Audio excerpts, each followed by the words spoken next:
Bharat England జట్ల మధ్య జరుగుతున్న టెస్టు సిరీస్ లో భాగంగా మూడవ మ్యాచ్ ఈ నెల 15 నుంచి ప్రారంభం కానుంది.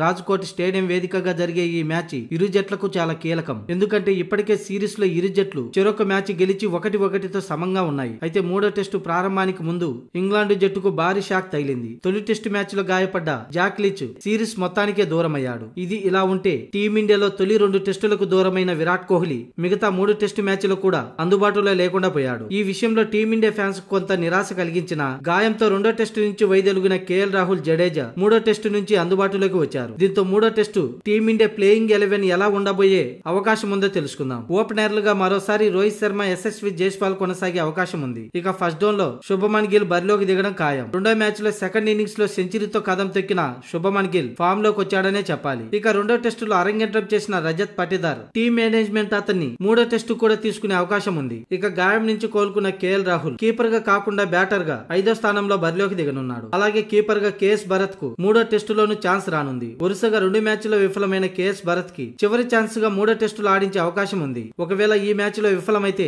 4వ టెస్టు నుంచి ధ్రువ్ జూరెల్ ఛాన్స్ దక్కించుకోనున్నాడు. ఇకపోతే ఫిట్నెస్ నిరూపించుకుంటే రవీంద్ర జడేజా మూడో టెస్టులో ఆడే అవకాశం ఉంది. స్క్వాడ్ కి ఎంపిక చేసినప్పటికీ మ్యాచ్ సమయానికి అతడు ఫిట్నెస్ టెస్ట్ పాస్ అయితే మూడో టెస్టు ప్లేయింగ్ 11 లో ఉండే అవకాశం ఉంది. ఇక అక్షర్ పటేల్, రవిచంద్రన్ అశ్విన్ తుది జట్టులో ఖాయం. ఇక ఫాస్ట్ బౌలర్లుగా బుమ్రా, మహమ్మద్ సిరాజ్ కు ప్లేయింగ్ 11 లో ఉండనున్నారు. మొత్తంగా రోహిత్, యశస్వి జైస్వాల్, శుభమన్ గిల్, రజత్ పాటిదార్, కేఎల్ రాహుల్, రవీంద్ర జడేజా, కేఎస్ భరత్, అక్షర్ పటేల్, రవిచంద్రన్ అశ్విన్, జస్ప్రీత్ బుమ్రా, సిరాజ్. ఇది అంచనా ప్రకారం ప్లేయింగ్ 11 మాత్రమే.